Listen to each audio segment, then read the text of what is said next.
So Jen ended up having to get hardware in her foot from tearing that ligament, and she was non-weight bearing. She was in a cast, elevating her leg, all that good stuff. So we had crutches for the house, but we had a scooter for community distances, which, first thing Jen got that scooter, she had her mom take a video of her. I think it was to Chameleonaire, like riding dirty, like in the living room. Like she always she is like the person to have a bag of lemons. Let's make some mimosas. Like I know lemons don't make mimosas, but she was that good. And I was still working in Sacramento at the time, so I Amazoned her some tassels to put on the end of the handlebars and whatnot. Then I come down a couple days later to be with her, and she's just scooting around the house, and she's like, all right, I'm gonna go check the mill, think nothing of it. And seconds later when she gets out the door, she's in a scooter, she's gonna bomb down that hill. So I take out the door, and she's halfway down the hill, I chase her down, I put my hands on her hips to slow her down. She's like, Kevin, what you doing? I'm just like, this is dangerous. She's like, I am dangerous. I'm like, you are. So she was dealing with that, and during this whole process, her mom was there, her dad was there, cousin, aunt, uncle, friend, there was always someone with her, just all came together to help out, which was a really beautiful thing that was possible. Then weeks later on she started having problems with her shoulder. So she could raise it up, but it was kind of slow and it wasn't as strong if you manually muscle test it. And she could lift it out to the side, no problem, and lift it back. So this accelerated timeline, this was Monday, this was Tuesday, and by Thursday she really can't lift it off. And I'm just maybe it's just your neck, or your nerves trapped somewhere because you've been sitting in the office all day and your knee scooter. Then one random day it got better, it was fine. But she talked to her doctor, and she went in for an x-ray, and come to find out her C4 was sawdust, it was diminished, nothing there. It was so bad when the doctor read the x-ray, he immediately put her in a hard collar, and he wanted to do surgery right then and there. And I was just like, what the fuck's going on? Because I don't remember her falling or anything like that. So they did a CT scan or a PET scan or something, and come to find out her breast cancer metabolized to her neck and some other places, which, I've seen this before at work, and I was, pissed off at myself, how come I didn't catch this? Or think of, not so much catch it, but think of that as a possible thing. And, her original cancer doctor didn't think much of it at the time. So I remember I just got off of work in Sacramento, and I was home, and I texted her and said, hey, what's going on? What's the deal with your neck? And she just texted me back, cancer.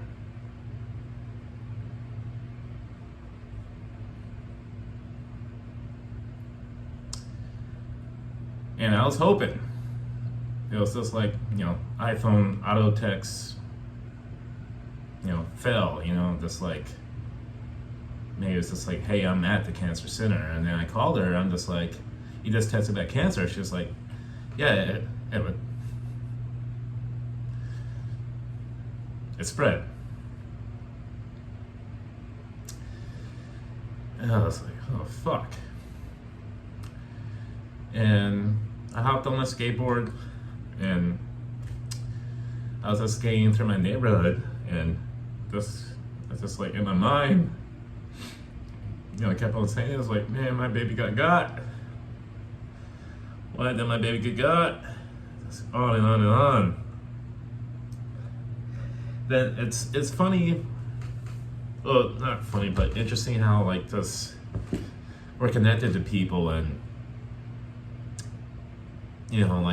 I'm skateboarding, like I'm crying into the sunset, saying like, fucking baby got. And my buddy Mark called me, said, hey man, just feel like reaching out to you, see how you're doing. And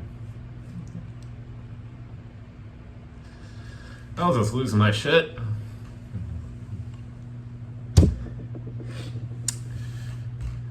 And he calmed me down.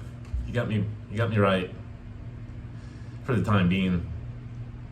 And he told me something for the first time that really, well, it wasn't the first time he told me, but it was the first time like I was able to fully understand what he was trying to tell me.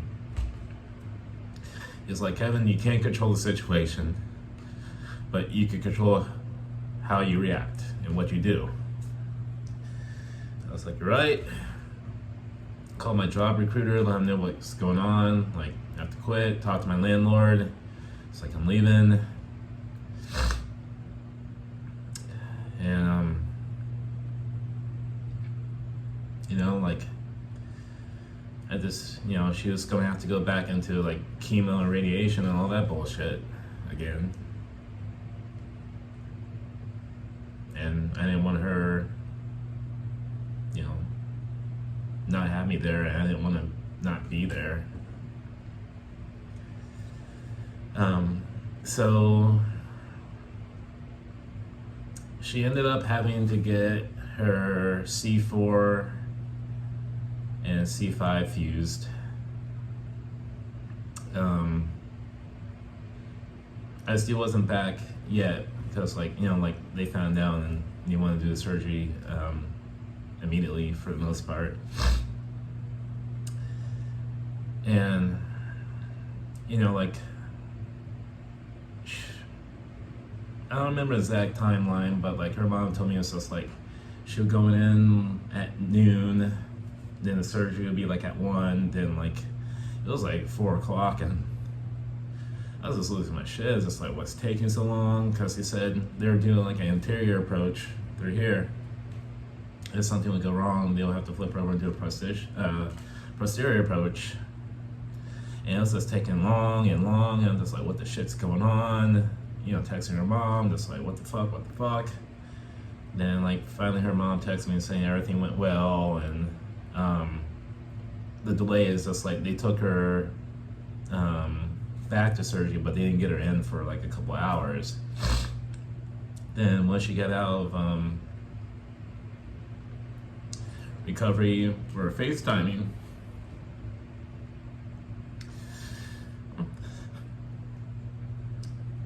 she was in a heart collar and she had oxygen in her nose. And I was trying so hard to like keep it together. Like, it was so hard for me to see her like that. Even though she looked like perfectly fine and like we're cracking jokes. She looked at me. Well, we're FaceTiming, of course she's looking at me. But, you know, we're FaceTiming. And she's like, Kevin, I'm gonna beat this. I was like, yeah, fuck yeah, you are. Like, that's the reason why we're going through all this, like, shit. You know, just pushing, just like, you know, steps forward, then go back, just like, you know, gonna beat this. Like, she's like, yeah, I know you are. Like, this is what we're gonna do. This is what we're gonna do. Just like fight, like, there is no other option. The other option doesn't taste good, doesn't sound good. Like, I don't like it. Just gonna beat this. Call to action for this video. You know your body better than anyone. Better than anyone. Any doctor, any specialist, you know it better. So if something's not right and you tell whatever doctor, physician, dentist, whatever medical person,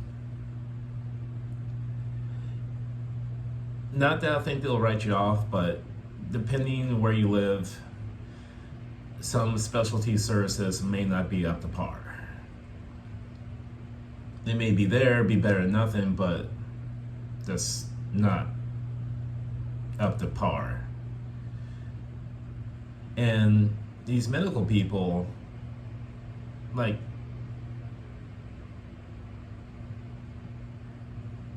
so I worked for a physical therapy company in Las Vegas.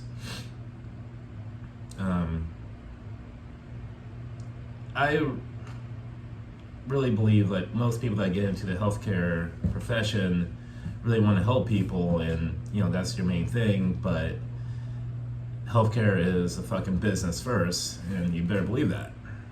Like, if you learn a few things from these videos, learn this one: healthcare is a business. You have to keep the lights on. So this place I was working at, I would call it more like a puppy mill of physical therapy. Just seeing like a ton of people a day. Didn't really get to make huge, or not huge differences, but sometimes I wouldn't be able to do the work I wanted to. And it just, some things I caught a couple serious things, which, is good, but, like, you can't catch everything. And that's where it comes down to, like, really, like, advocating, like, for yourself and your loved ones. Like, if something doesn't feel right, there's like, oh, it could be this, could be that, if it doesn't clear up in a few days. Like, these providers, they have to see X amount of people to make a profit for their business. Like, healthcare is a fucking business. Like, know that shit. Believe it. Anytime you go to a doctor, dentist, whatever, just know that. So they have to see X amount of people, so they may not give, individual attention to everyone that, like, some people need, and some just, some things just fly underneath the radar. And, like, Jen said plenty of times before, like, she went to get that x-rays, it's like, hey, this doesn't feel right, this and that, and I'm thinking it was just from her office job, and she's just, like, kind of hunched over, and, like, she was already kind of integrated around it from doing the double mastectomy, and how she had to sleep on a wedge, like, for a while, that just kind of brought her forward. So I thought it was just, like, something like that, like her neck's outlined, and just, I don't know what would have happened if we would have caught this earlier, if it would have changed things, or, have more of a timeline. But, for one of you, that shit might happen. So advocate for yourself. And if something doesn't feel right, and your doctor or whoever is like, oh, blah, blah, blah, get in that person's face. It's like, hey, I'm telling you this because they don't know your body like you know your body. You know your body because you've been in that body all the time, 100%. Like, you really have no place to live other than in your body. You don't have to live anywhere. You can just pick up and move, go here or there, live that man life, but you're living in your body. So please do that. Funny Jen story.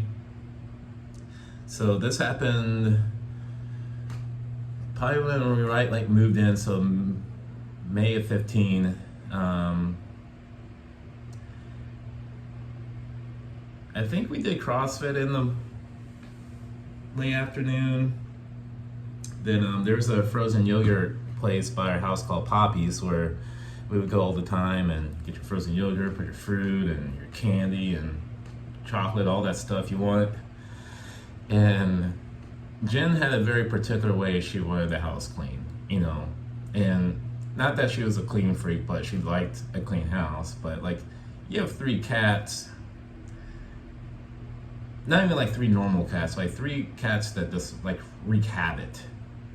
It's, you'll clean, they'll mess it up, and you clean and mess it up, and I'm just like, let's just eliminate the problem. Obviously, she was not down with getting rid of the cats, but, like, there was, like, this rug, like, eventually we got rid of, that her cats would scratch, and just, like, shit would go everywhere.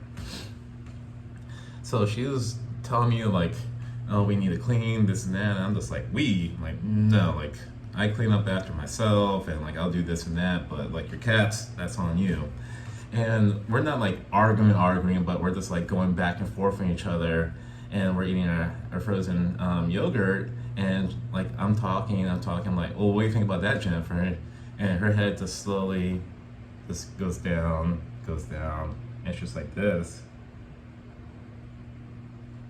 And I'm thinking, wow, she's really pissed off at me. And I was like, no, like you ate your frozen yogurt too bad. You got ice cream headache. And she just puts her head down, like Jennifer.